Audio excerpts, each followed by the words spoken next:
அவங்கள மேடையில பாருங்க, அந்த 4 பேரும் ஒருத்தர் கையை ஒருத்தர் இறுக்கமா பிடிச்சிட்டே இருக்காங்க. ஏன் ஒருத்தர் கையை விட்டுட்டா வேற எங்கேயா போய் சேர்ந்துட்டா என்ன பண்றது? இன்னொரு செய்தி, காலையில ஏஞ்சி ஒன்னாதான் வாக்கிங் போறாங்க.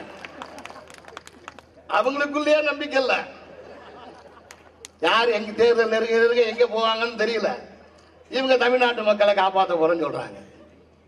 இப்படி எந்த நேரமும் போதையில் உளறி கொண்டிருக்கின்ற ஒருவர், அவர் இன்றைக்கு தமிழகத்தின் முதலமைச்சராக வருவதற்கு என்ன தகுதி இருக்கிறது?